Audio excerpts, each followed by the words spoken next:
Council Bluffs Community School District in regards to the Kern Middle School renovation project.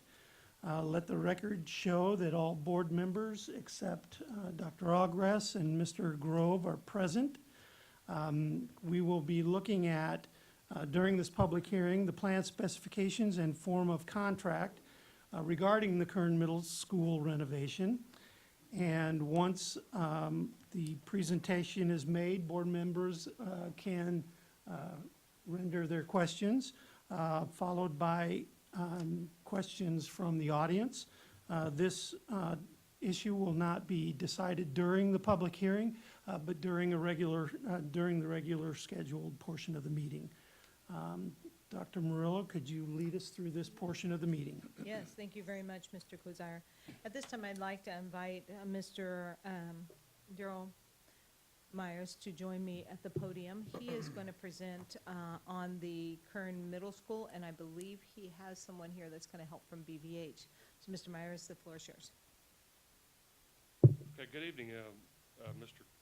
Korzire, Dr. Murillo, members of the school board and the audience. I'm really pleased to be here tonight to present the Kern Middle School renovation project. This is the second phase of the middle school projects that we're doing. The first phase, as you know, was the renovation of the existing mall space at Madison campus. That will be a temporary school for Kern and Wilson in the next 2 years. This project is under construction. We have contractors there. We're moving ahead at full speed ahead on Madison. Phase 2 is the renovation of Kern Middle, which we're presenting tonight.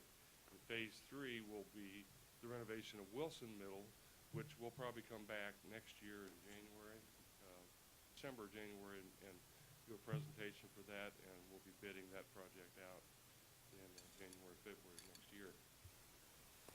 Here with me tonight is Roger Slauson with BVH Architects. He'll assist in this presentation, and he'll be giving you kind of the overview of the floor plan and some of the design details. He's the lead architect on this project.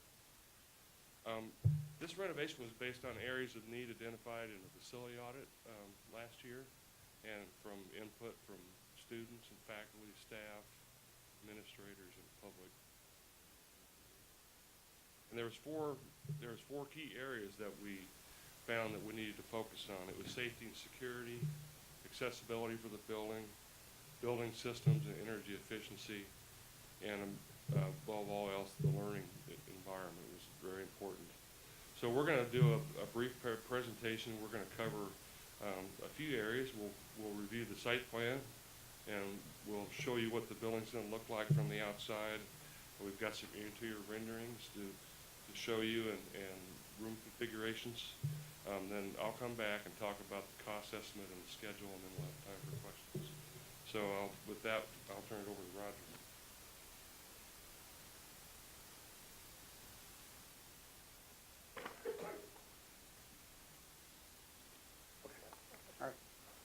Good evening, everybody. I'm Roger Slauson from BVH Architecture.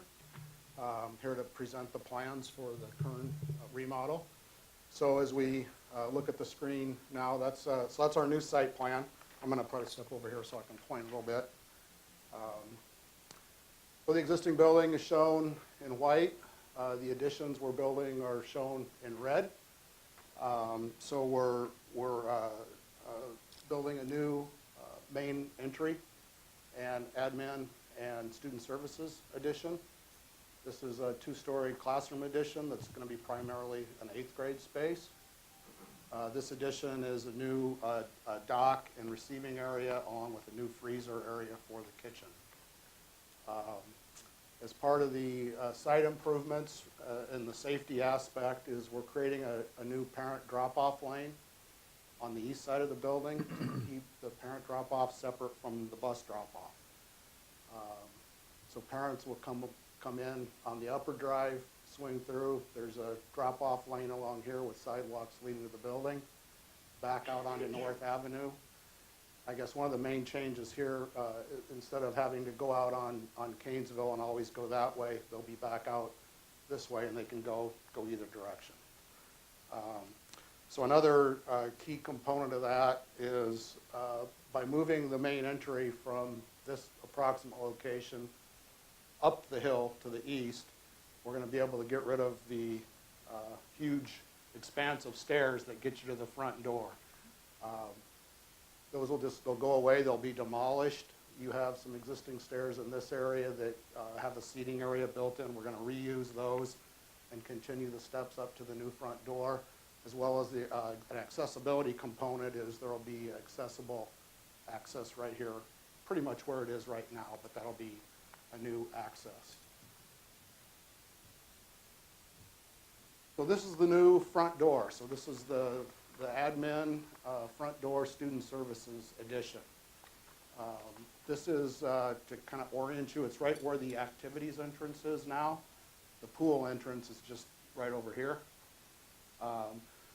So this is the administration area, the new front doors, and an entry area and kind of an entry commons or a gathering space. And then filling in the gap over there is student services. I think a real goal here was to provide a front door that is noticeable. So it's going to be obvious when you pull up now where the front door is, instead of kind of having a pool entry, an activities entry, and a main entry, and the main entry wasn't really evident other than the stairs. We think this will provide a nice visible front door. Photo?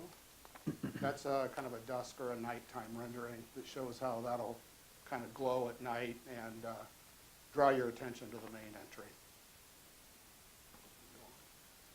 So this is the new main entry area from the interior, looking back out towards the front doors.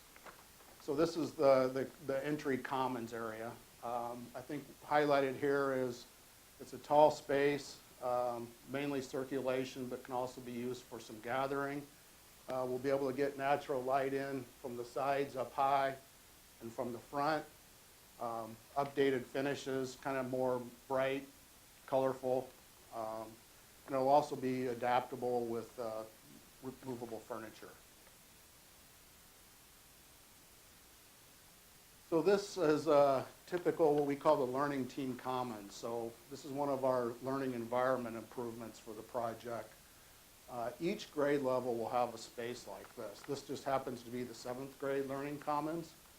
So it's an open space within each grade level. It's a flexible use space. It can be used for breakouts, small study activities, group study activities, teacher gatherings after school, just a multitude of different things. It's meant to be an adaptable, flexible space.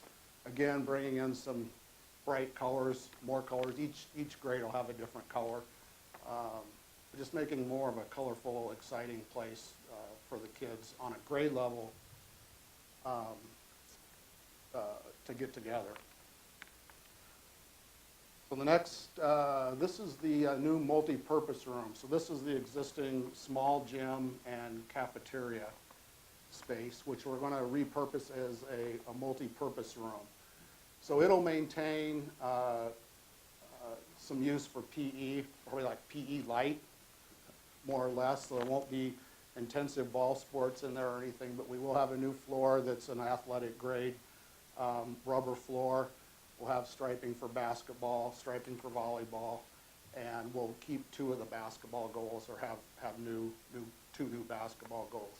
So it will be able to still be used for PE, but also be an adaptable space for assemblies or larger gatherings. The bleachers we're going to put in there will seat about 400, so it'll be able to hold an entire grade level at a time for an assembly.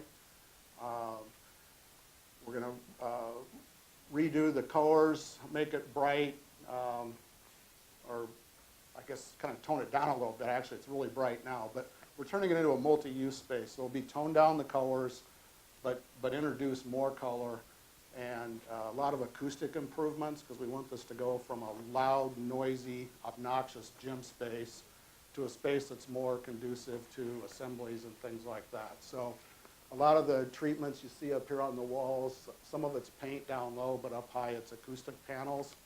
We'll be spraying acoustic spray on the ceiling and painting the ceiling a dark gray. So it's generally used as a multi-use space. It'll also still be used for lunchtime. So bleachers will fold up and back to lunch. This is the first floor plan.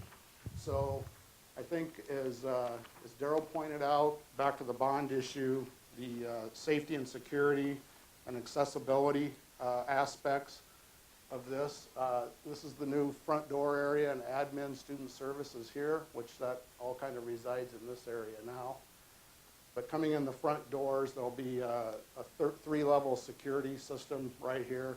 You'll approach the front doors. You'll have to be seen, identified, and buzzed in the door to get into the vestibule. These doors, the inner doors will be locked during school, so you won't be able to just go through. You'll have to also be buzzed in this door to get into the office area. And then once you've been approved to proceed, if you do need to proceed, you'll be buzzed out this next set of doors before you get actually into the school environment. We're also adding some more controls on some of the existing doors in the corridor, so those will be able to be locked off at nighttime if there's activities going on or for other reasons.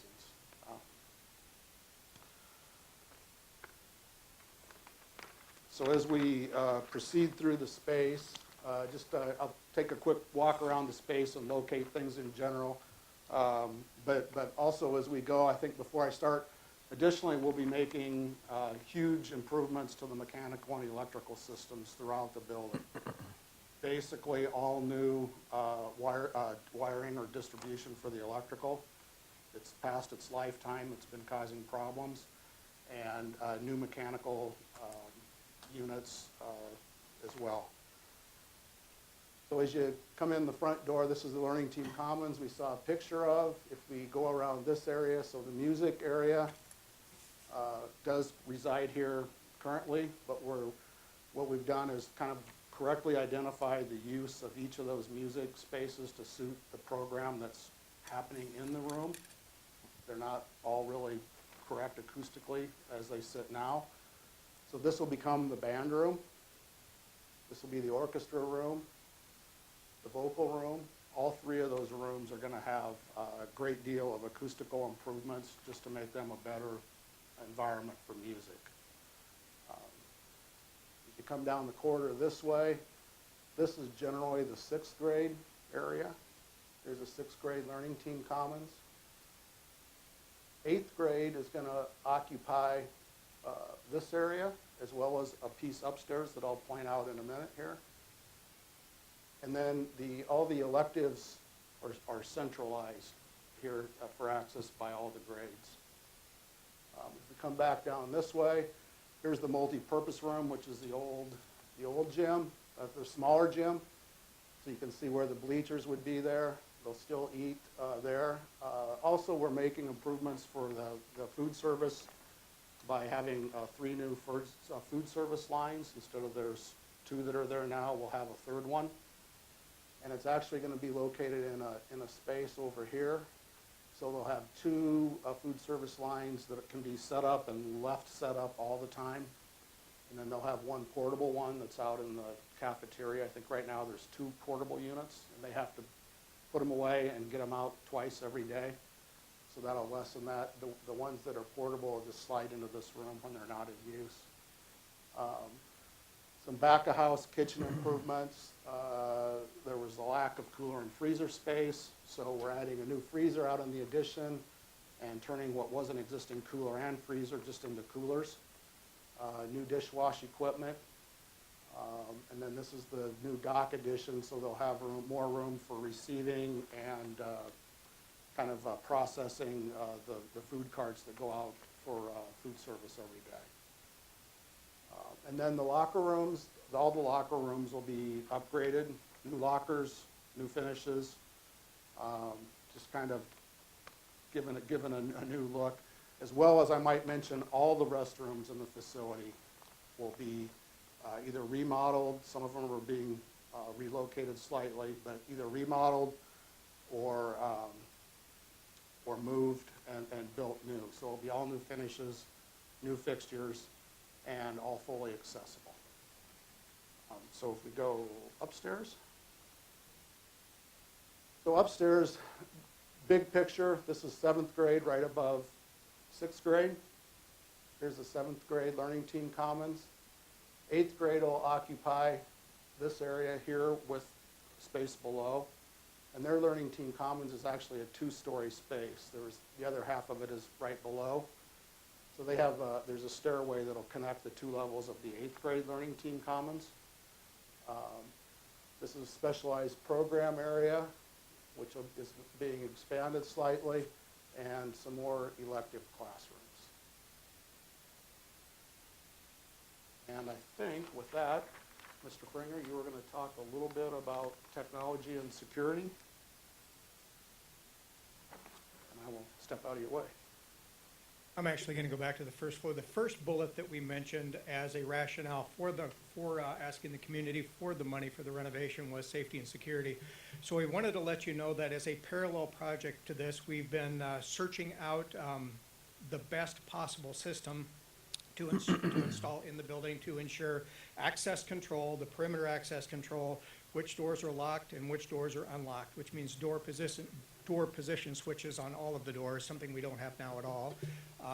Meaning that if a door is open, we'll know about it right when it happens, not when somebody comes across it and finds it open later.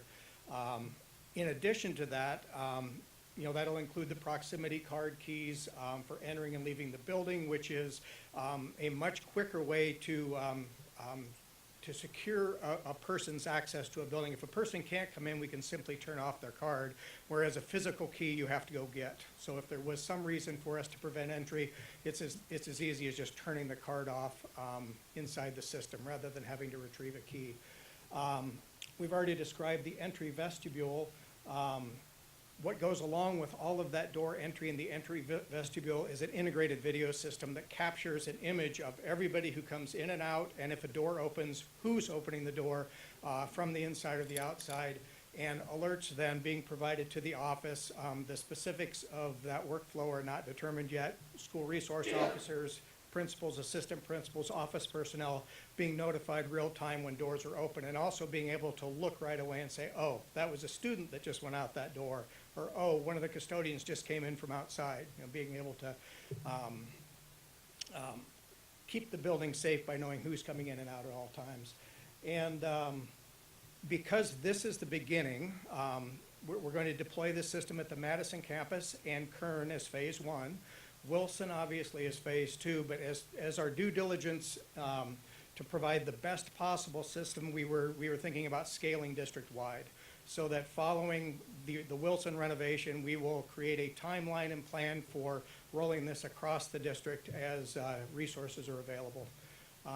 So this is an enhancement for these facilities, but it's also a planned enhancement for all of our facilities going forward.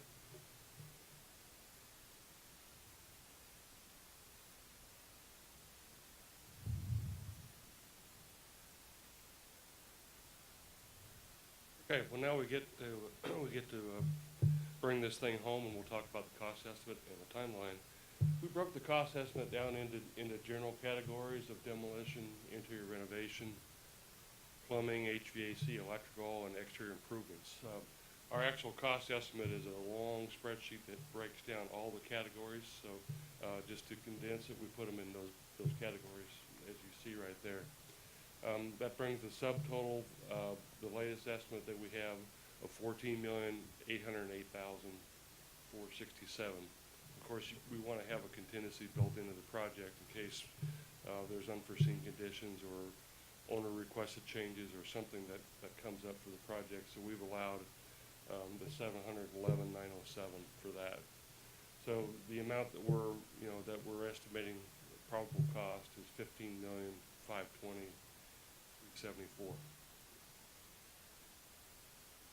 Timeline that we have for this project is that we're very close to completion on the plans and specifications, and we'll have those probably ready by the end of this week. And next week will be the design team will spend time doing quality control reviews, final reviews before the drawings go out to bid. We'll be back here in 2 weeks with with asking for approval for what we're presenting tonight. The bidding periods will start the day after that. We'll have plans through our A&D technical supply company, electronic plans the very next day. The bidding period is a little longer than it was for Madison because of the size of this project. So from March 27th to April 24th will be our bidding period. With a public bid opening on April 24th. We'll have an evaluation period, and then we'll ask for school board approval on May 14th at the first board meeting in May.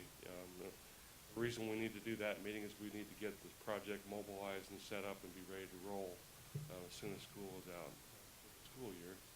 Construction will be basically from the date that we give the contractor notice to proceed, and we're asking the contractor to be substantially complete around the second to third week of July of 2020 to give us a little bit of extra time to get the building set up and get the things moved from Madison back over to Kern and to get Kern completely ready for school in 2020.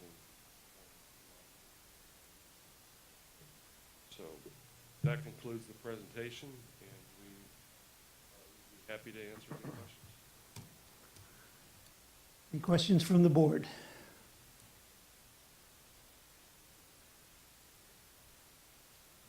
Dr. Murillo, could you summarize the process for the designs that for gathering input and Sure. those kinds of things? I want to say when we first began this project, before, when we thought we were looking for Save to Pass in the prior year before, we began to pull together a core team that Daryl referenced. And in that, they began to meet with BVH and their experts to begin to look at, first, we created specs. So we wanted every room and every area to be equitable, same size, rolled that out. From that part, we moved toward meeting and presenting with staff of those two buildings, and then parent input of those two buildings. We've done a couple of parent meetings. We've done a few staff meetings, and along the way, we also had the administration from the school with us that we're previewing. As we moved through that process and got closer to it, that's when we shifted immediately, once the bond passed, to also running a parallel track for Madison campus. So the last parent meeting that we had and staff meeting was the final rollout of what you all saw this evening. Knowing that we have also met with Wilson to show them the renderings, even though they know they're a year away. We will do one more in the summer with Wilson, and then kind of hold that until we get closer to probably October, November, before we start going out to bid to bring them back in. So it's been kind of a long year, kind of moving, kind of what I always say, go slow to go fast. And I'm so tired of waiting. I'm ready to go. But I think we're in a really good place. And we've gotten some input, feedback, and also our principals have been sharing back with their community. And then we created what we called a website on our webpage for just the renovations, and also we created a Twitter account just for the renovations, for them to follow us on social media.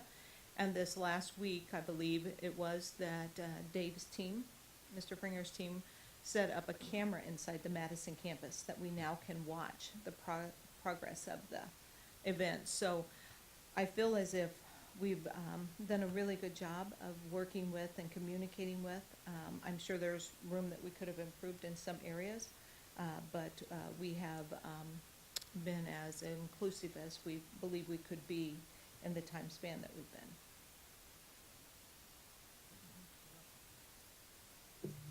Thank you, Mr. Myers.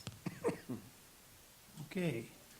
If there are no further questions from the board, if there's anybody from the audience that wishes to address the board concerning the Kern Middle School renovation project, now is the time and place for you to step forward. Okay, seeing no one, we will adjourn this public hearing, and we will open the regular scheduled board meeting for the Council Bluffs Community School District Board of Directors. And let me pull up my agenda. Okay. Mr. Wilson, would you please call the roll? Mr. Minshaw, Present. Mr. McGlade, Present. Mr. Arthur, Present. Mr. LaFurla, Present. Mr. Kazire. Present.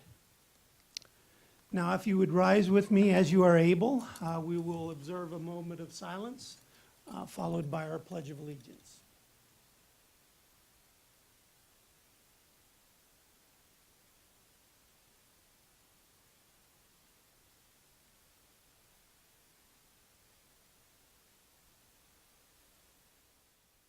Please join me in the Pledge of Allegiance. I pledge allegiance to the flag of the United States of America and to the republic for which it stands, one nation, under God, indivisible, with liberty and justice for all.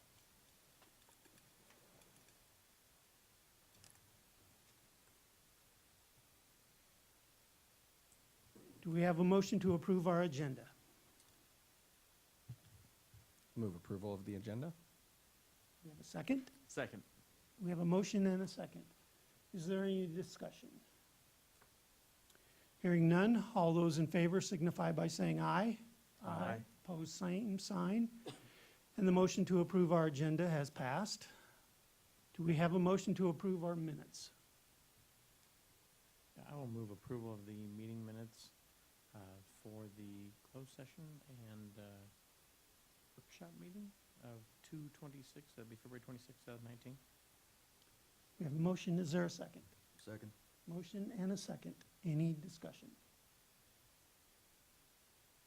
Hearing none, we'll move to the vote. All those in favor of approving the minutes of, from the closed session and the regular board meeting, February 26, signify by saying aye. Aye. Opposed, same sign. And the motion to approve the minutes has passed. Now is the time for public participation. If there's anyone in the audience who wishes to address the board, now is the time to do that. If you would state your name and where you live, we would appreciate that. Sure. My name is Jill Shudak. I live at 1123 East Washington. I am also the vice chair of the Potawatomi County Democrats, and that's kind of why I'm here tonight. I know it's a year away, but the caucuses are next year on February 3rd. And so I'm here to ask that we, as the board and the district plans their calendar out next year, that no activities are held on that evening. So seniors can participate, staff can participate, anybody, you guys can participate and aren't at other activities that evening. So I'm just here to ask that that you guys take that into consideration. And also, we are looking to get assistance from the board as to how to, in the past, we've used the different locations, gyms, facilities, things of that nature. Right now, we're having a little bit of a difficulty getting people to agree for that evening for us to use. We've been told that we need to wait until the activity calendar comes out next year. So if I could ask for some assistance from the board in getting that date, that evening reserved for some different locations, that would be great. Okay, Thank you. thank you. Anyone else? Seeing no one else, we next move to the superintendent's report. And I don't think we have anything. So we will then move on to our student achievement. Dr. Murillo, would you lead this portion of the meeting for us? Yes, thank you. Before we begin our student achievement report that Dr. Borthman is going to start with on the map, I'd like to introduce someone that's in the audience tonight. Our new principal of Longfellow Elementary School is joining us tonight. Mr. Molina, if you would please stand so the board can see you. We are excited to have him here. He visited with the staff today and met with them, and about 4 o'clock, I believe we were there. He's also here house hunting, and he is loving the snow and the weather, so we're just super excited to have him here, and welcome, and thank you again for becoming part of our team. We look forward to having you here. So at this time, Dr. Vorthman is going to walk us through the winter 2019 measures of academic progress, the MAP assessment results.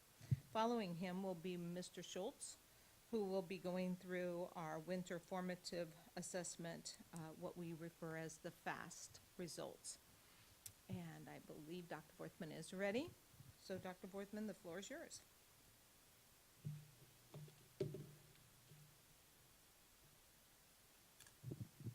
Thank you. Good evening, Good evening. board Good evening. members. It's my privilege tonight to provide for you an update on our progress with MAP testing for the winter testing period.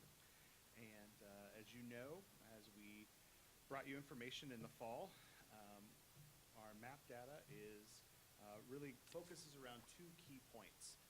The first being performance, which looks at the percentage of students who score in the top 3 categories on the MAP assessment in reading and mathematics. And then, for the first time tonight, we'll bring you information on MAP growth, both the percentage of students who show some growth and the percentage of students who meet their individual growth targets. So I want to bring back how we have identified the use of the MAP metric in the superintendent's goals that were set at the beginning of the school year, specifically referencing Goal 1, improving student achievement. And as you recall, the board and superintendent set 3 ambitious goals around student achievement, the first being that by 2021, 80% of our students would score in those top 3 bands on the MAP test in reading and mathematics. Secondly, that 50% of our students would achieve their individual growth targets on MAP in reading and mathematics, and that all of our students would demonstrate some growth on reading and mathematics. So the first chart tonight I wanted to share with you that does a comparison between the fall 2018 administration of MAP and the winter 2019 administration of MAP in mathematics. And what you're seeing is the percentage of students who were scoring at the average, and high levels for the winter testing period in the purple bar.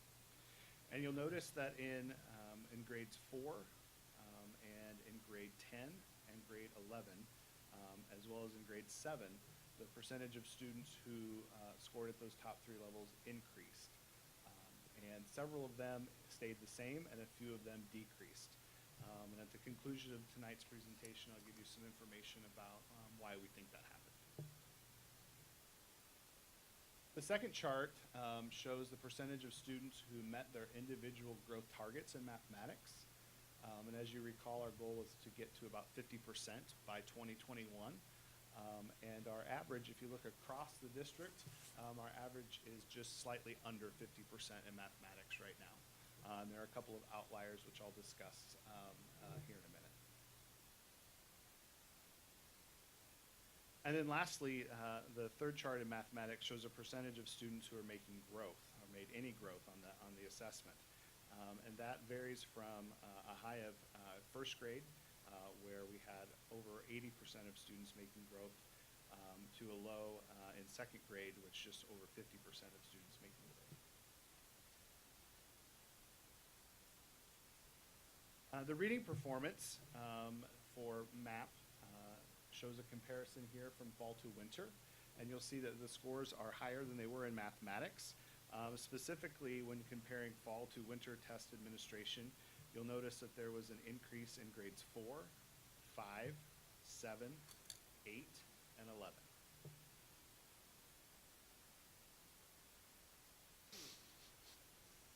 The percentage of students meeting their growth targets for reading ranged from a low in second grade to a high in 7th grade, and on average, just slightly under 50% of students met their individual growth targets, so very near that initial goal that we set at the beginning of the school year.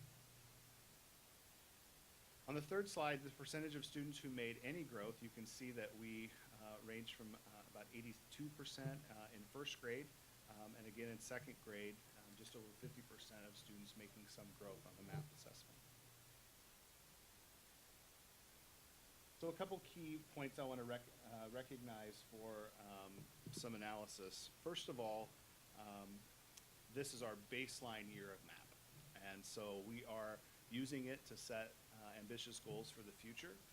But this is our first time taking a computerized adapted assessment.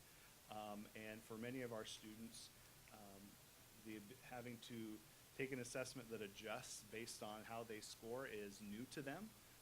For some students, it's quite easy, and for others, it's quite frustrating as the test levels up and down to find their instructional level.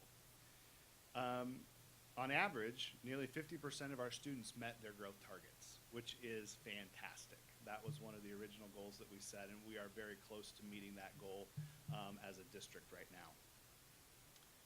One of the things that we are noticing is that as the mean RIT scores are increasing, so the average score that students are achieving on the MAP, so are the MAP expectations. So even though our average RIT score was higher in the winter than it was in the fall, the expectations for student performance increased more in the fall compared to the winter, or more in the winter than compared to fall. So our students are making progress, but they're not growing fast enough. So we've got to keep running the race, but we've got to run the race a little bit faster to keep up with the expectation. And as Mr. Schultz is going to mention here in a little bit with the FAST data, the implementation dip is a real thing. We talk about that a lot when we're working with teachers and principals and we're doing curriculum work, but anytime we launch a new initiative or adopt a new set of resources or change curriculum, it takes time to master that and make changes. And so new literacy and math curriculum resources will take us time to implement with fidelity, specifically in the area of mathematics. Because we have been doing curriculum adoption and revision at such a rugged pace in elementary, this year in mathematics, only half of our teachers are implementing the new mathematics program, and another half will implement next year. So the results that you're seeing for both the FAST data in a minute and the MAP data tonight are a result of two simultaneously implemented curricula. One that is based on our old curriculum and one that is based on the new Bridges materials that you heard about last week. So that's one of the reasons we're seeing some variance across grade levels, individual classrooms, and lower performance as a whole in mathematics. The other point I wanted to mention was regarding second grade. And we made a conscious decision after the fall assessment in second grade to move the second grade students to a more rigorous assessment. So the MAP offers two assessment opportunities for students in grade second. They're kind of that hinge point between the test that is providing students more scaffolds, so they listen to it and it prompts them through the assessment, to the one that is administered independently, where the students, they read the questions and they answer independently like they would on an Iowa assessment or something like that. And after we gave them the scaffolded version in the fall, we decided that we would set them up for more success later on if we move them to the independent assessment in the winter. So you'll see that that second grade data was low as an outlier across the board in both reading and mathematics. And we know that's not an accurate picture of what our students can do, but it was making a comparison from one set of norms on the second grade test in the fall to an entirely different set of norms on the second grade test in the winter. And lastly, the point I wanted to make tonight was that MAP is not a fix, or it's not a solution in and of itself.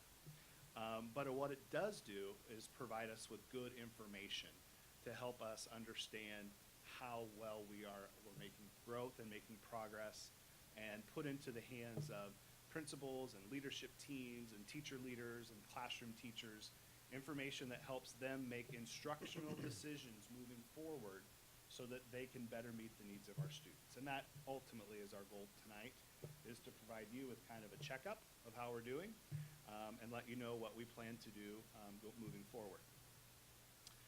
So one of the first steps that we are taking as a system is to identify some gaps in our curriculum where the MAP assessment scores said we didn't do very well.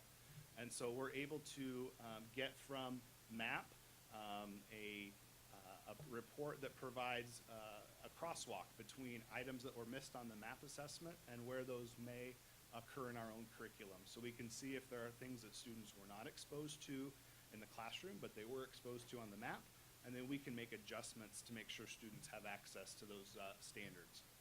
Secondly, we will obviously continue to provide our teachers and our principals and teacher leaders with robust professional development to make sure that they have a firm understanding of how to use the MAP data and the MAP reports to guide and develop instruction moving forward. You'll see them in school improvement plans, and you'll also see them in the action plans that Mark and Julie are working with their individual principals and their coaching times. Third, we'll continue to encourage teacher teams to analyze the data and respond, and we know that's already taking place. We've had some conversations just in the last couple of weeks with buildings and teacher teams, and it's refreshing to see them digging into those learning continuum reports and seeing how students were doing and kind of charting a course for this next trimester of instruction with students. And then we'll keep you up to date, continuing to monitor and reviewing the student achievement data. We'll have another checkpoint for you after our May administration of the spring assessment. And during that report, we'll provide you with the performance data again, as well as our growth data for fall to spring, and then winter to spring, and then we'll get to compare a year's worth of data, our first spring to spring trend over time. So at this point, I would welcome any questions you might have tonight. Troy, I've seen you writing some notes down. I assume you have some questions? Well, so I'm used to always ask kind of, hey, were we surprised by results, things like that, but I almost feel like this is more, that's the question I should be asking once we take other tests in here and go, hey, were we surprised by this based on what we know? So how should a board member judge the numbers here? I know you put some notes there, but I mean, is there, was there anything that did surprise us? Anything that came out of that we're like, yeah, that was not quite expected, or? I don't think we really knew what to expect, Okay. just given our first year of implementation. We knew that there may be some dips in winter because of how we tested at fall, the timeline that we tested at fall. We tested very late in the fall testing period at the very end, and we tested a little bit towards the end of the winter testing period, so students may or may not have had an apples-to-apples comparison in terms of weeks of instruction under their belt for each of those two assessment items. So we didn't really know what to expect, this given our first baseline year. We've talked several times about implementation, and I'm just curious to know, maybe anecdotally, how things are going since the last time you probably gave us an update on the implementation. Are teachers, by and large, more comfortable with digging in and understanding what they can do with the results? And are there teachers that are really championing the new information that they have? Yeah, I think one of the things that we noticed is our achievement in reading was much higher than our achievement in mathematics. And that was somewhat predicted. This is our third year of implementation of Wonders. the Wonders. Yeah. I think we're finally starting to get into our stride a little bit with Wonders. People are more comfortable with it. We're providing more support. It's kind of that ongoing training. We're doing more implementation studies around where are the things we need to tweak with Wonders, where do people need more support. We'll be bringing you at the next board meeting a package around how we're going to take the next step in Wonders for students with disabilities. So I think in reading, we're probably a little bit further ahead than we are in math. You'll notice that math was a little bit farther behind than reading was, and we expected that math would be a little bit lower, and I think Mark will show you some results that echo kind of what I'm talking about, because we're kind of running two parallel implementation tracks this year. So I guess I know this goes out to all the parents and stuff in the district. They receive reports on their students. We get individual Yeah. student reports, correct? Yeah. Have we gotten any like meaningful feedback from the parents in the district, or do they feel like they're comfortable using it? I can't answer that question. I have not received any personally, but I'm certain our principals and classroom teachers have probably received some of that feedback.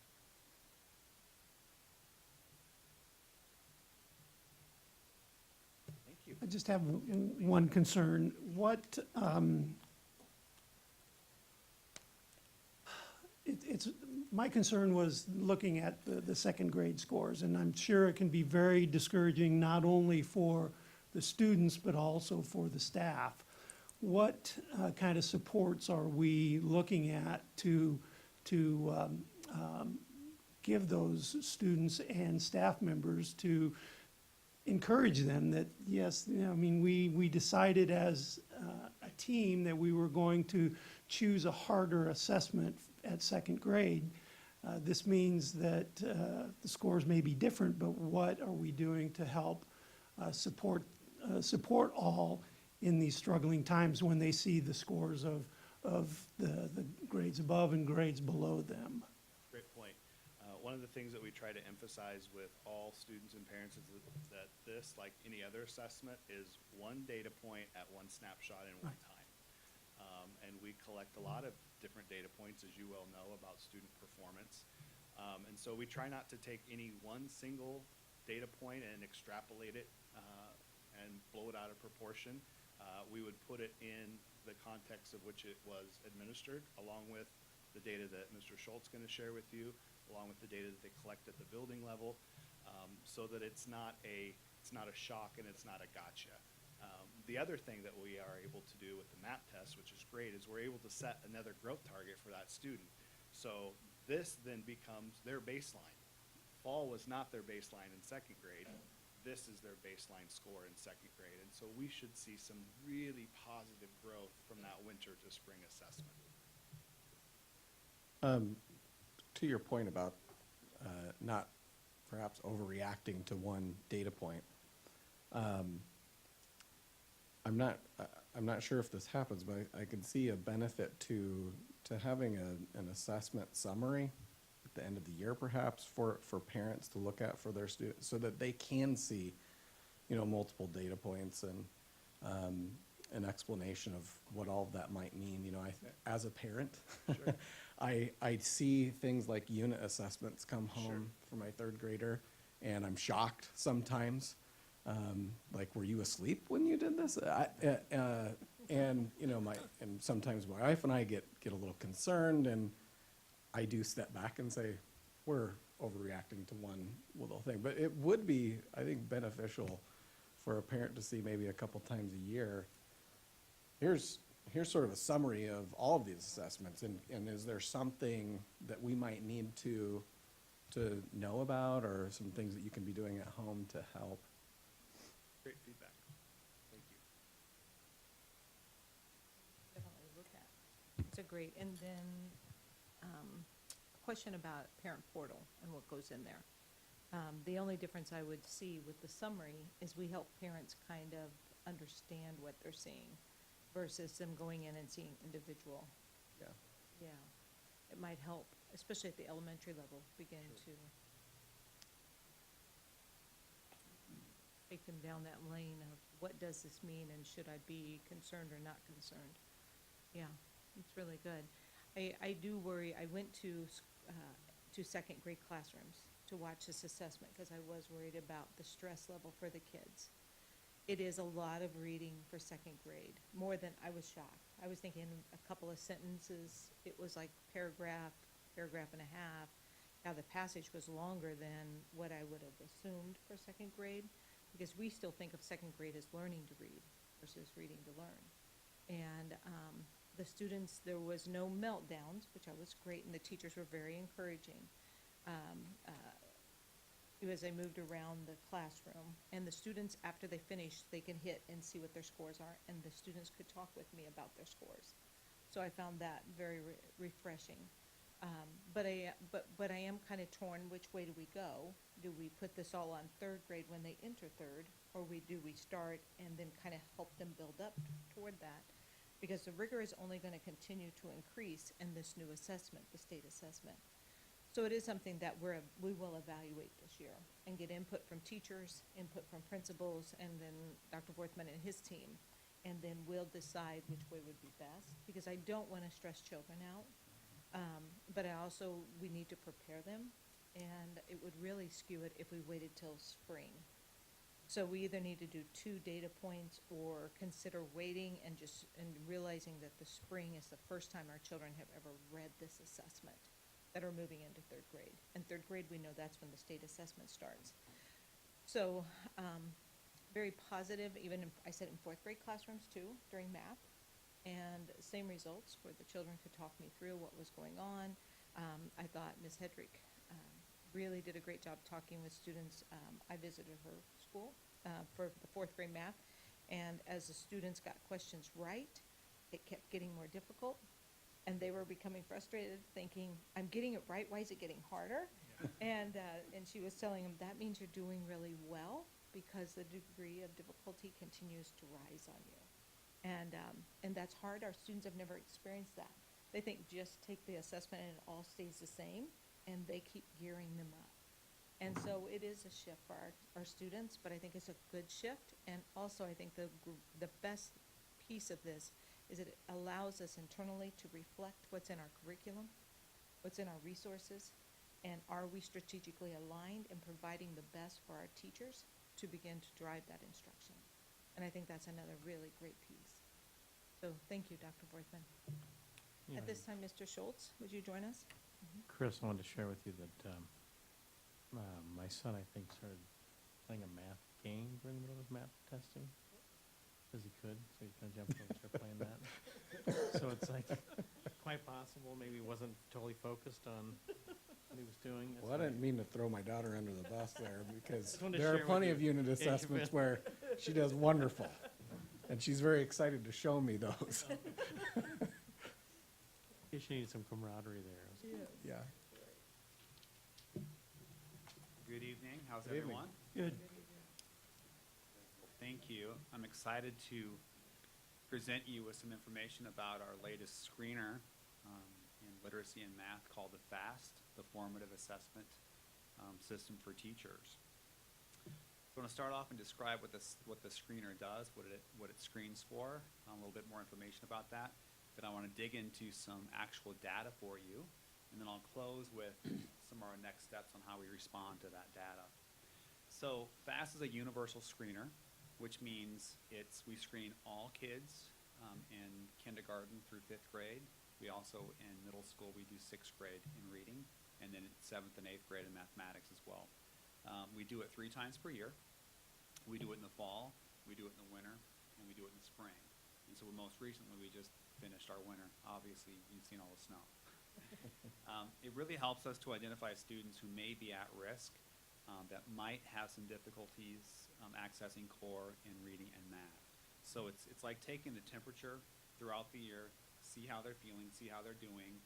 We don't want them to kind of fall through any cracks. We want to be able to find who they are and support them as we go through the year in the curriculum. So in K1, the screener is administered by a literacy or a math coach. And it's really just about 5 minutes per student. It's very quick, very efficient. Beginning in 2nd grade, students take it on their own Chromebook on the computer, and that's anywhere about 20 to 30 minutes. So again, it's very efficient. It's a great way to collect data quickly. It doesn't really take too much out of our instructional time. So it's a very efficient screener for us and gives us great data. So what it measures in our really young primary in K1, like Dr. Murillo said, when they're learning to read, it's helping us to measure foundational skills, such as concepts about print, letter names, letter sounds, word segmenting, sentence and passage reading. Once we get in past 2nd grade, it really focuses more on just comprehension now. Our students understanding what they read, which is our purpose for reading. And so it gives us that great data.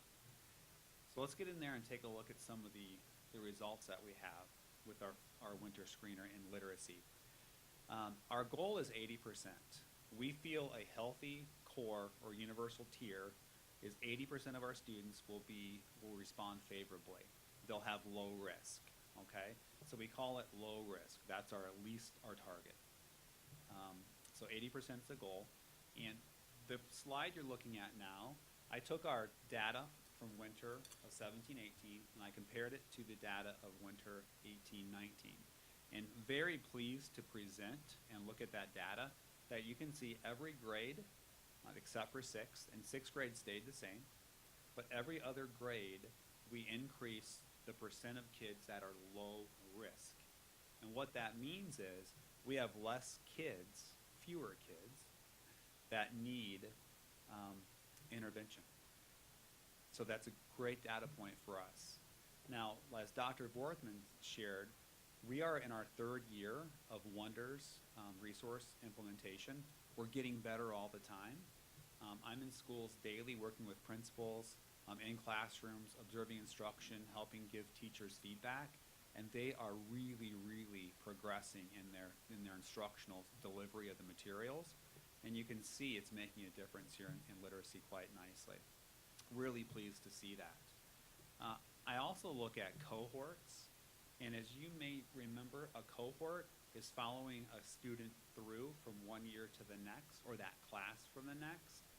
And looking at this, looking at 2 to 3, you can see that 13% increase of kids low risk.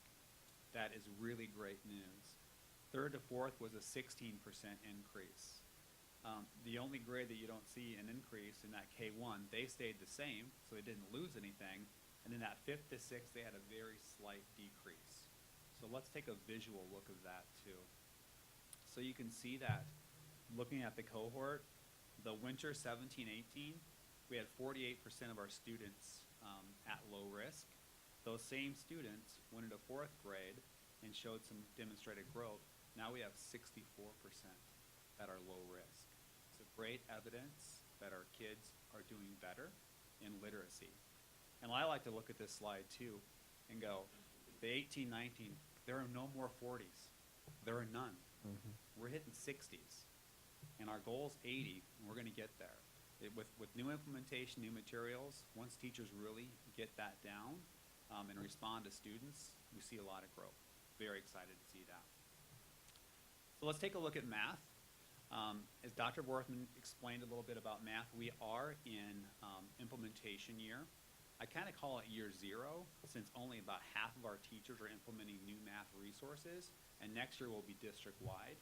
And we look to see a big impact once we get more fluency with those materials.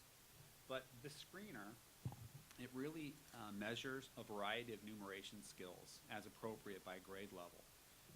And the big ideas in K-8 will measure operations and algebraic thinking, dig into place value, understanding values of 10, 100, etc. Numbers and operations, that's going to be a lot of addition, subtraction, multiplication, division, fractions, decimals, all those good fun things that you remember from mathematics class, along with measurement, data, and then geometry. So let's take a look at how we did. Again, our goal is 80%. We feel a very healthy universal tier core. We would like at least 80% of students showing low risk. A couple of grades are teetering there, getting very close. And again, I'm comparing the 17-18 year with the 18-19 year. We've got a couple of grades, and I'll show you more in the cohort where you see some decreases there.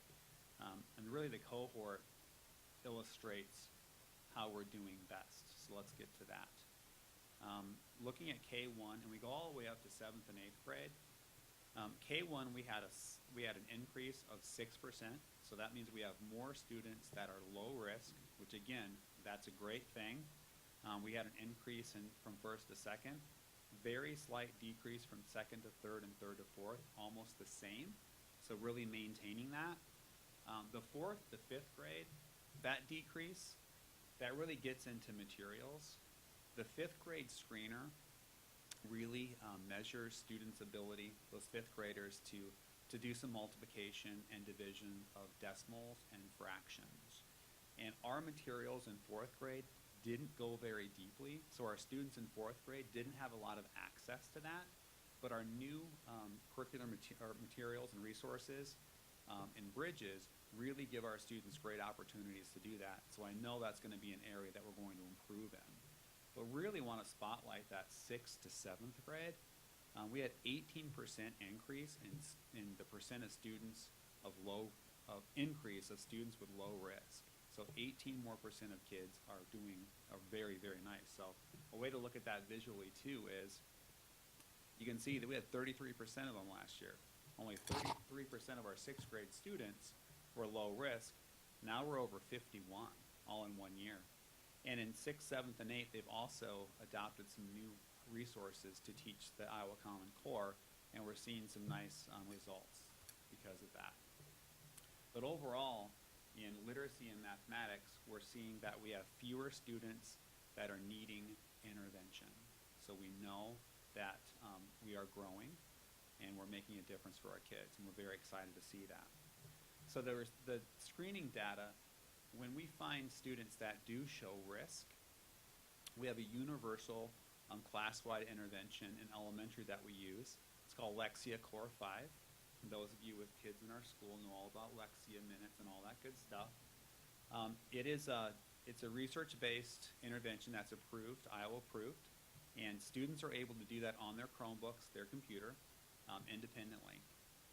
And it takes them through a bunch of the literacy skills that we shared before that FAST measures.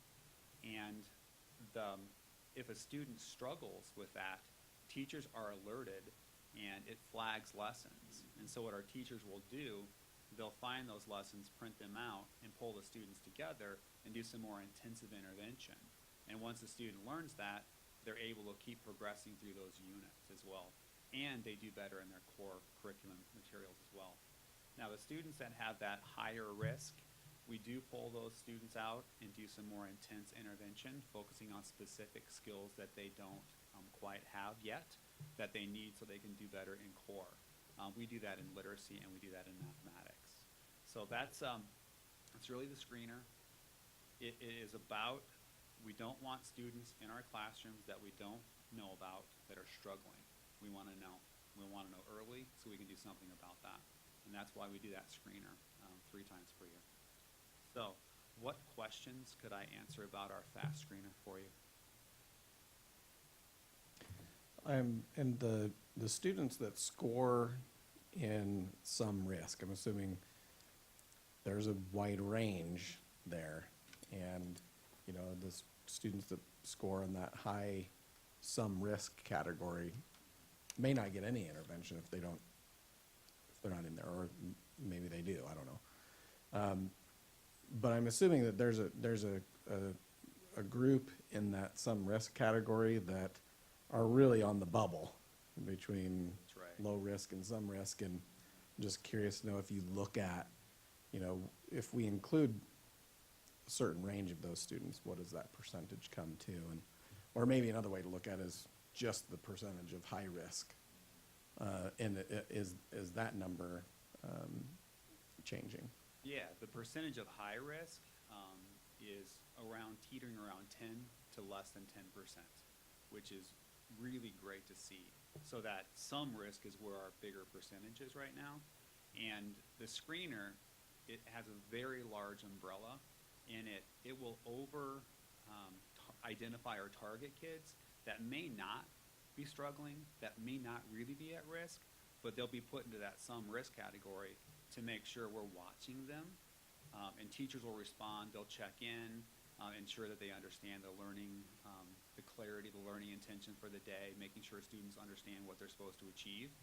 So give them a little bit more support instead of just, you know, like the students that are low risk, but they give them a little bit extra. So that the screener naturally wants to cast that bigger net to catch just a few of those kids like you were describing, maybe we call on the bubble. I like to say bubble because it's time for NCAA basketball, and there's Creighton's on the bubble right now. So, right, absolutely. Okay. And am I wrong to feel a little weird about how FAST categorizes the scores using the word risk? That bothers We me did. a little bit. We did. It's like here's your score. It's like, Yeah. and then ooh, You know, like we gotta pay attention to you. You know, and yeah. it Well, it's doesn't kind of feel like right. if you think about health, you know, we all, you know, exercise, take care, eat well. Of course, we all do. But nobody's at no risk. for a disease. I mean, there's still a slight chance. And depending on if you don't exercise much, you don't eat really well, you might be higher risk. So it's kind of like the medical field that they use to describe. I mean, I'd love to have some different language, but that's the way that Oh, I know. you bet. Sure. Anything surprising or any correlation you make between this and math data at all? Just curious. Yeah, I think that the correlation might be probably the mathematics. You know, there's some variance in certain grades with a fast math, and it's not quite as strong as our literacy. But having those materials over 3 years, we're seeing that we're more consistent in reading, and there's less variance from school to school, grade to grade, and teacher to teacher within the schools. So I think the correlation's mathematics. But over the next couple of years, I look forward to presenting how high our math is, and there's no more 40s, and we're in the 60s and 70s and 80s. I just noticed in some of the 67% low risk in math on this, only 43% hit map target. It's like, how do those jibe or don't jibe, or is it more different things are tested on different ones and different skills? And It is, yep. It's screener versus proficiency and outright growth. It's really different. They measure different things. Okay, Well, thank you. thank you very much. And now I guess we move on to our informational presentations. Yes, at this time, I'd like to invite Mr. Hamilton to join us at the podium. He is going to present on our social and emotional learning, our SEL report. And this will be our first report for the school year. So, Mr. Hamilton, if you would join me.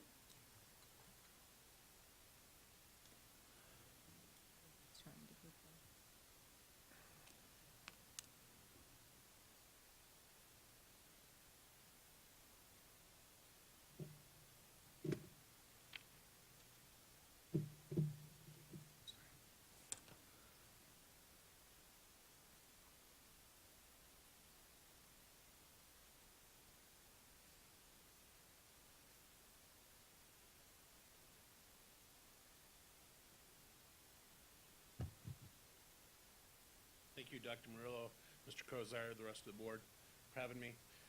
I'm here to present tonight about our social emotional learning. This is an update for the 2018-19 school year. You may remember Dr. Vorthman coming up last year and talking a little bit about this as he was leading the charge for us this last year. And this school year, he came to me and he said, "Hey, Tim, I think this is really more in your wheelhouse of the things that you're working on." And I agreed with him. So he's helped guide me along the way, but I'm slowly but surely taking this over and leading it from the Student and Family Services Department. So when we talk about social and emotional learning, the definition that is used from CASEL, which is the leading contributor in social and emotional learning, so it's the definition that we've adopted, is the process through which children and adults understand, manage emotions, set and achieve positive goals, feel and show empathy for others, establish and maintain positive relationships, and make responsible decisions. So as a school district, you may say, well, this doesn't say anything about math. It doesn't say anything about English. Why is this important? Well, we know, and I included in your board packet several different documents, but we know that if students are going to be successful not only in school but in life, they have to be able to do these things. They have to be able to have relationships, make responsible decisions. This is important for us. So you may look at this and see that, may recognize this visual. This is from the academic plan, it's goal 4. The goal is to increase students' positive self-perception of social and emotional competencies to 80% by 2020. So the graph that you're looking at with self-awareness, self-management, social awareness, leadership skills, responsible decision-making. These are the numbers from September 2017. This was our first survey that we took, and so these were the numbers that we started with. And so you're probably asking, well, how do we get these numbers? How do we go from here? Well, Dr. Vorthman and his team spent a lot of time looking at how do we really measure this? How do we put this in goal form? Everything we want to have data on things, so how do we measure it? So we are using the Panorama Social Emotional Learning Survey. That survey is given, if you could see here, this is our data. The survey is given twice last year.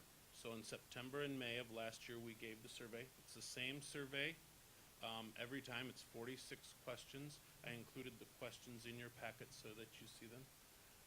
And then this year so far, our goal this year is to give it 3 times. We gave it in September and January. And you can see from the data points here, there hasn't been much growth or decline. We've stayed pretty steady in all 4 of our assessments so far. And just so you know, the January 2019 results, self-awareness was 67%. And what I mean when I say this percentage is, this is the percentage of students who answered the questions in a favorable response. So 67% of our students were favorable in self-awareness, 72% in self-management, 69% in social awareness, 66% in relationship skills, and 71% in responsible decision-making. Remember, the goal is for us to be to 80% by the end of next school year.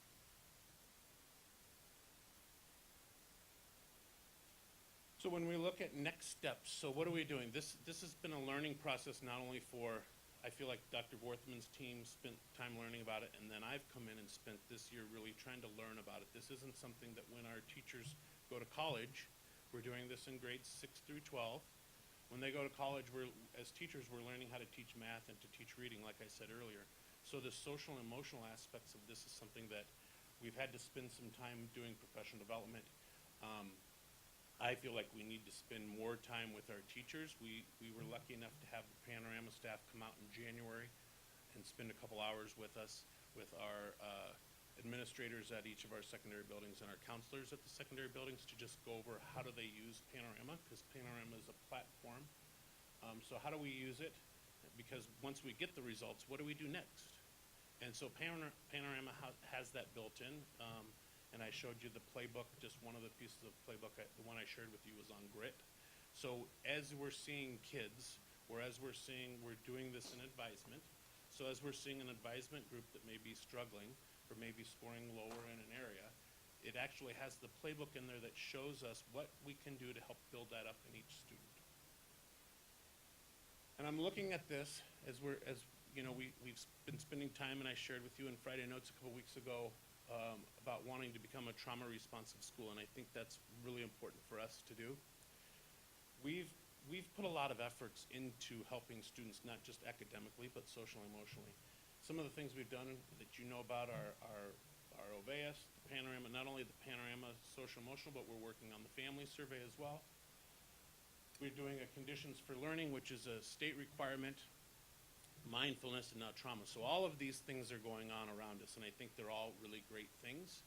But what I think next steps, what we need to do is we need to figure out where each one fits and how we're going to use it. Because I think right now, we're asking our teachers, the OVEAS survey is open right now for the next 2 weeks. So we're asking our teachers to give this survey, and then we're asking them to do something about it. Same thing with Panorama, same things with the conditions for learning, trauma next year. So I think we really need to get focused in, decide what are the things that we want to do, what are they going to measure, and then what are we going to do after that? Rather than asking teachers to do numerous different things, let's get focused. So that's our goal for next school year.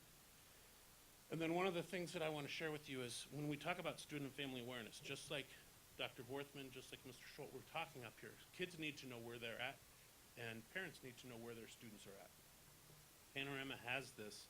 We're not there yet. But I want this. I'm going to share this with you.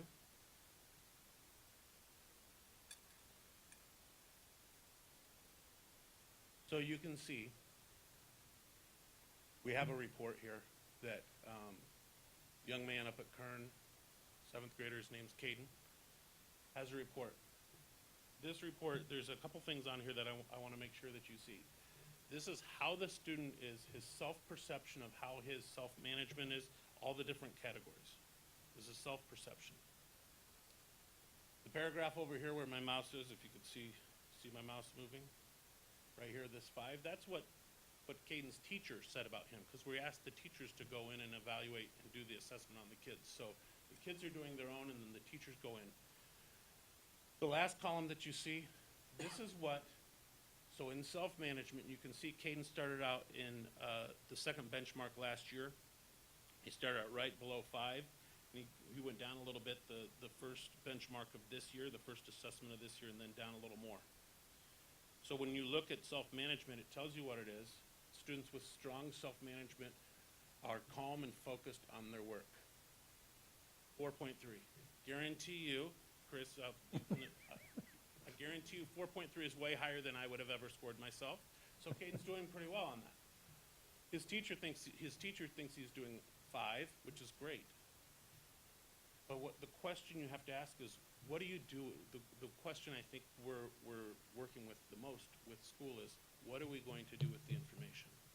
So the last piece is, on this is it says, become a focus buddy with a classmate that sits near you. Ask your buddy to encourage you to stay focused, to see if you get distracted. So that's his self-management. These are things that he can try to do better. This report, you can see, has all the different areas that the Panorama measures. To me, I want to use this as a report card. I want to get to a point where, one, our teachers are comfortable enough sharing this with parents. So when we go as parents to conferences, that our teachers can talk about these and really know what they mean and have the skills to be able to say, this is what your son or daughter can do to be better. And I want the kids to be in that same boat, that they know what these terms mean and how to improve on all those areas. We're not there yet. We're putting work in. We're learning. This is new, I think, for not only our school district, but in education. The talks of social and emotional learning is a relatively new concept, so we're learning as we go. Like I said, we aren't where we want to be yet, but I think with all the other things that we have in place, we will get there. So at this time, I would welcome any questions. Board members, any questions? So are all of I was looking at that, the benchmark guide in there, and the kids seem to rank pretty low comparatively to national peers. And I always ask them, were we shocked by that? But I mean, like, some of them are shockingly low, but reality is you're maybe 3.4 versus 4.0 or something. I mean, how is a 3.3 that much different than 3.4, different than 3.5? I mean, No, I mean, when you look at the number of questions in the categories, one question, if you answer a 3 and you answer a 4, I mean, one question can really bring down that score or raise up that score. And I think that the piece that we struggle with the most is just like any assessment, but this is a moment in time. But if I know how to do math, I can probably do math most days. But if I'm having a bad day, something's happened to me that at home or something before this, it's going to make me feel, because this is measuring our feelings, way different than it would if I come in and I'm having a great day. So I think these are areas that we have to challenge ourselves on. How are we going to figure out how to get the best measurement to have it be the most accurate? So, and like I said, with only the few questions, answering one question lower can really change the overall score of how you're feeling. Go ahead. I'm just curious, is this broken down where teachers are looking at classrooms, engaging this, and then, I mean, are there surprises in that, or is it, and teachers like, I kind of expect they'd be about there? I mean, what's the feel? Yeah, both. When you're asking the kid to take it, you can break it down to individual student. So not only we're doing this in advisory classes in our secondary buildings, so not only is it your classroom, so you might look at your classroom score and say, oh, well, I'd have thought this, but you can break it down into the individual student. Like even myself looking at my sons, it's like, man, I really didn't see this. I didn't think he would score himself this high or this low in this area. So I think we hear, because it is a learning process, we hear, man, I would have really thought this kid scored higher, and I wonder why they aren't scoring themselves higher. And we've had that like, hey, this kid scored himself off the charts, is doing great. Looking at grades, maybe we should do some more work on that. Doesn't recognize the fact that, you know, whatever it is, you know, self-management doesn't recognize that he's bothering others or she's bothering others. So it's been eye-opening, I think, for all of us to just see how these kids are scoring themselves. How do I as a, like if you're looking at a school, say maybe where certain things just are significantly lower than other schools, how do we start to change the needle on that? I mean, is that what's gonna come out of this, or what's that? Well, I think that's exactly what's coming out of this, and our schools, when I sit down and talk to them, they say, well, what can we do? And I think the playbook option that Panorama has is great, but I think that there's also other resources available. So that's really where my job comes in, is I have to make sure that the schools have the resources available to move that needle. If they recognize that, hey, we have kids who grit, what are some things that we can do to help build grit? And I think like I said, I think the playbook is nice, but we also need to have other resources available. Every year when our teachers ask, what are your goals for your kids? They're the same. We want them to love learning and be happy and well-adjusted. And I think happy and well-adjusted kids is one way of saying, you know, we want them to score well on some of these things if they were to, you know, self-assess. But I think as a society, we've grossly underestimated the impact of these self-perceptions on learning, and that's my statement. But, you know, my question, as a board, we've been having conversations about, you know, what at the on developing as a group, and you know, what kinds of things we really want to focus on. And I guess, what can we do, you know, to help communicate the importance of social and emotional learning as a board? Because I think we all are in agreement that, you know, these are very important things for us as a group, and necessary if we want to start if we really want to get to those 80% on the FAST and the MAP. You know, we also have to talk about these other things that kids can learn. I'll say it like this to you. So you all know that my wife is a principal within the district. I have 4 kids who are in the district. So when we go to conferences, I think teachers probably hate us. Because my wife is all academics. Tell me about academics. Tell me, what are they doing? Well, how are they doing here? I'll be honest. Like, I think academics are important, but my role, especially because of my role, this is the important stuff to me. How are my kids adjusting? How are they getting along with their peers? Are they causing any problems in class? Like, to me, this is what's important. So if you ask me, I should have assumed that you would ask me this question, but if you ask me this question, what a board can do is to just know that we're a school district, and the reason why I'm in the school district is because we're looking at more than just academics. We're looking at the whole child. So if you as school board members say, what could I do to help? I would say just remember that it's not just all about grades. They're important. MAP tests are important. FAST tests are important. I'm not saying that they aren't, but if we truly want to make a difference and educate kids and do the right thing, these are important too, because we're trying to teach kids to be productive citizens. So I think as boards, I would ask you to just keep remembering that it's not just about academics in the school districts, it's about having kids be successful in life.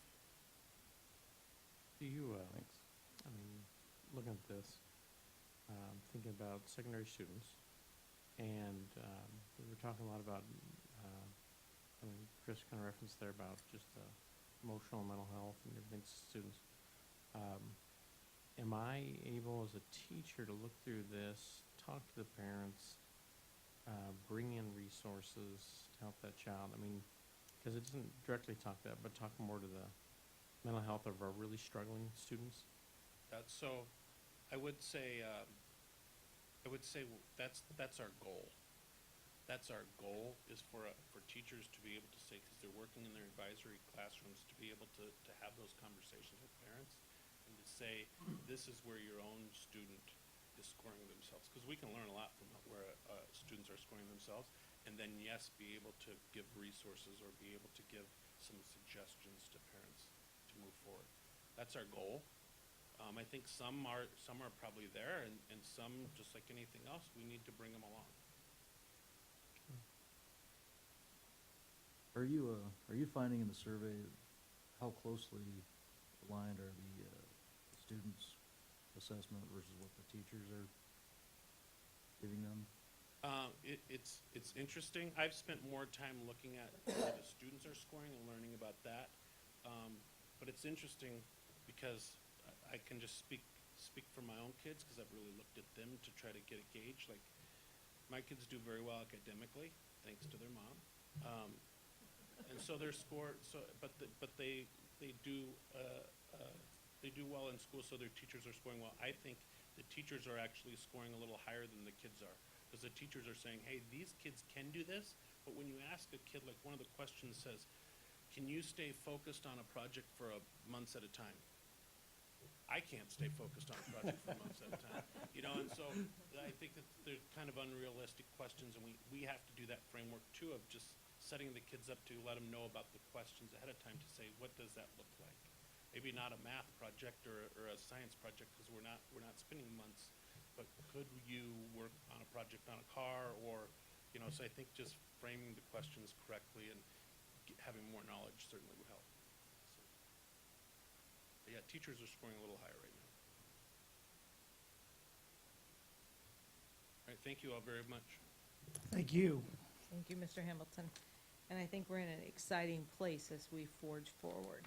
At this time, I'd like to invite Mr. Wilson to the podium to present for us the 2019-20, 2020 budget. This is our first look at our proposal for the board, and we will be bringing this back at the next board meeting. At this point, I'll turn this over to, are we good? Okay, All right. great. Mr. Wilson, the floor is yours. Thank you, Dr. Murillo. So, we're going to talk a little bit about the 1920 budget, the upcoming budget, and what we're facing here. So there are some budget challenges for the 1920 year. They include, the first one is the state supplemental aid. We received a 2.06% increase in state supplemental aid. However, that is a $125,000 reduction in new money for us. Now, all of us may be taking the math test, but look at the math at that and say, that doesn't make any sense, and it actually does, unfortunately. We did receive about $139 per student extra with the 2.06. However, you may recall last year, because of the declining enrollment for the current year, we had the budget 1% guarantee. That was $901,000 that they essentially took away from us this 1920 year. The 70 students that which is the next one, the decrease in enrollment, the 70 students that we lost is another $490,000. So when you put those two numbers together and compare to the increase, we're down about $125,000. So that definitely is a challenge that we're looking at. Increases in wages and benefits across all groups is about $1.1 million. We do have an anticipated increase in transportation costs of $540,000, of which $150,000 is due to the new contract that we'll be talking about the next time for the new year, and then $390,000 for the Madison campus. And these were anticipated costs, but still it is something we have to deal with. We also did a set aside for fixed cost increases of about $200,000. And these are for possible increases for anything from utilities, maintenance, things of those nature. One thing I would like to point out on the state supplemental aid, 31.5% of school districts in Iowa receive 0 or less for 1920. So even though they gave 2.06, 31.5% actually did not get any new money, and a lot of that group lost money.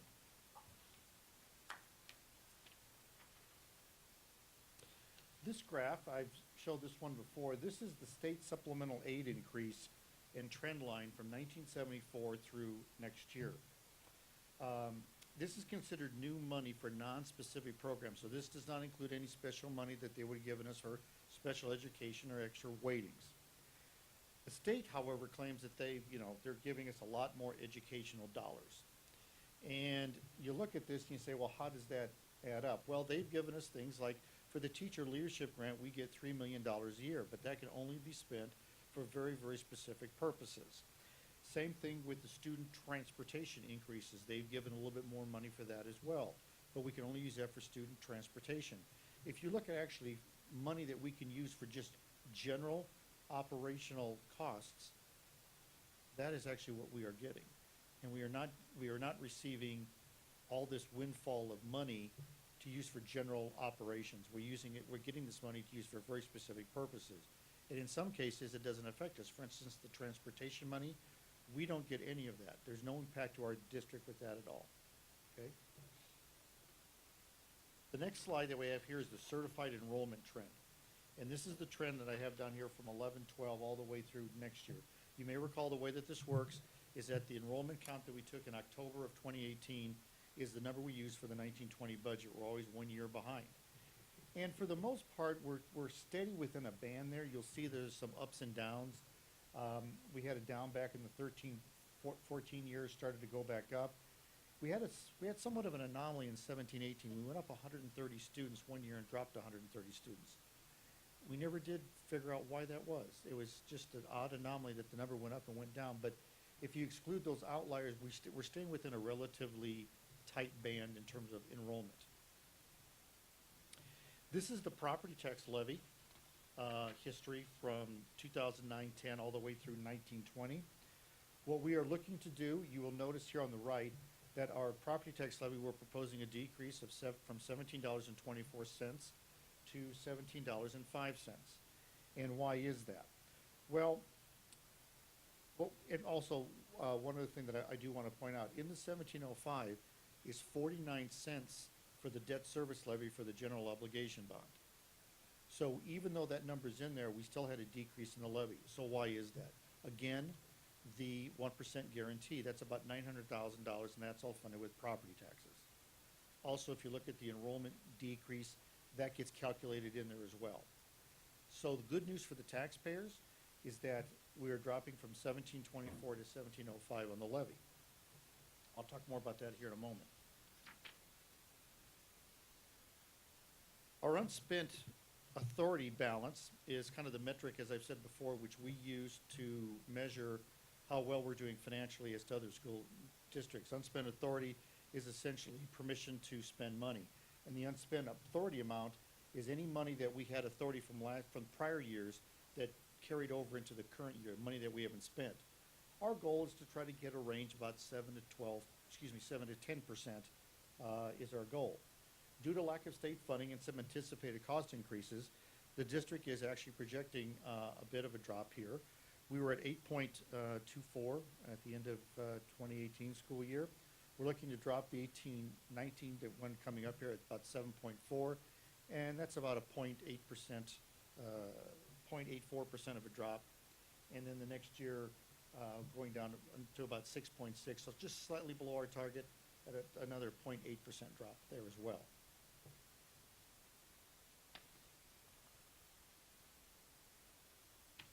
The reduction in the levy that I mentioned a minute ago, that would save a taxpayer who has a $150,000 valued home, that would save them about $15 a year, just so you can equate that with real money out there. So with that, I'll be happy to answer any questions you may have about the budget. Questions from the board? The increase in the busing costs due to the, I guess it's the Madison campus and the movement of that. I'm guessing the following year is going to be even costlier. We're moving all the kids from Wilson over. So we did receive an estimate for the following year as well. It looks to be about maybe $10,000 more. Is that a general fund expense? It's a general fund expense.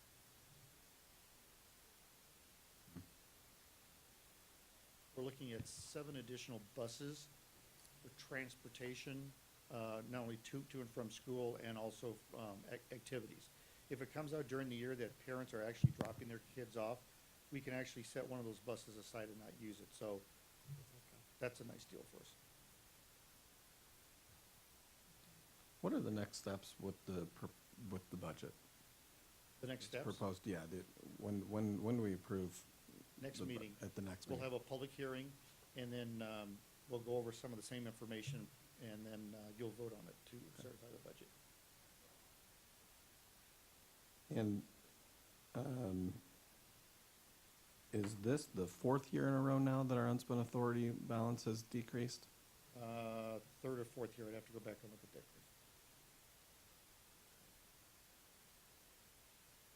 But we're still within a good range right now.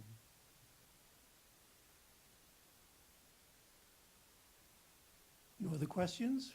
We'll move forward. And I believe with that, we've completed our agenda. However, they indicated, IASB has indicated that a good practice would be to kind of wrap everything up, what went on tonight. And prior to this board meeting, the board members here were participating in a Leadership for Student Learning study guide. And it's a guide in which the school board's role in creating school districts where all students can achieve. So we're learning what it means to be a good school district so that we can support all the students, board members, so that we can support all of our students. And there were two items that I'd like to bring up, and Chris initially made the statement around acknowledgement of what we're doing in the school district. And if you could expand on that, about how the courage to be able to acknowledge when we're doing things not like we should. Sure. The study guide materials really kind of talk about what school districts that are moving and improving are doing versus school districts that are not. And one of those things is that the school districts that are moving and improving, despite all of the challenges that they're facing, have the courage to recognize that they may not be doing things as well as they should be. And not recognizing that in a punitive way, just saying, we've got to address the challenges that we're facing, and that first step is saying, this is a problem, let's come together as a team and solve it. So, but that does take courage. It takes courage to look inward and say, we're not doing well here, and let's just call it for what it is, and make a commitment to improve. Thank you. And then one of the last items we talked about was mental health supports. And Troy, I thought you stated very eloquently the condition which we are in Council Bluffs regarding mental health. And I wonder if you could expand on your ideas that about mental health supports and how we as a community need to look at that more inwardly and provide those services. Yeah, I think that, probably for some of the folks in the room, this isn't a surprise at all. We've been talking about this now for really several years. I think that it had been sparked by an event that was a little, kind of a local event to bring together folks who've been actually kind of struck by suicide and teenage suicide. And at that meeting, I was just kind of stunned by the sheer number of people who were involved, who had lost relatives recently, and by the sheer number of teachers that were there. And in that, when I asked kind of like, hey, but what are we doing as a district? Because I sure don't even know what the heck we do as a district to support our own staff members in that. I believe there were 8 or 9 different folks there that had lost somebody pretty close to them recently. And, they don't even talk to each other really. And, it kind of just occurred to me that we're asking our staff to do a whole lot, to monitor students, to be involved in students, or to try to address all these issues. And yet we're not even doing that with our staff, first of all. That was kind of a shock. But then really just kind of that continuing awareness that, this is an epidemic, really in this generation. I think certainly with the kids in our area. I'm not just emblematic to Council Bluffs or our school, schools, but really to all the schools in the area. My daughter went away to a local college, had 6 or 7 different classmates over the past 3 or 4 years taking their lives. That's terribly shocking. I think that also with that, just the other things that kids do when they're along this way, just the depression, the cutting, the different ways that kids maybe are showing that they're going down a dark path, and are we really addressing that? That's why I liked when you mentioned the Panorama survey and some of that information that sort of goes on that road with kids, right? But it really comes down to how do we coordinate the resources across the area? How do we begin to raise that discussion that you mentioned courage to acknowledge. Do we have the courage to address something like this, and openly and honestly as a community? I don't feel that we have done that in the past. And what does that look like for us to do that? And should we be that leader? I guess that's why I feel like we should be that leader. So maybe that's something we put out as a goal, I guess, of ours, or something is to engage our community in this discussion. To have it start now, because it's heartbreaking.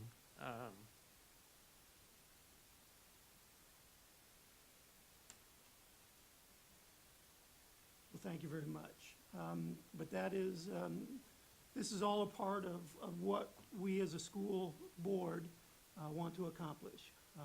We want to make sure that all students have the right environment in which they can succeed at the highest level. So thank you for this evening, for attending, and we are adjourned.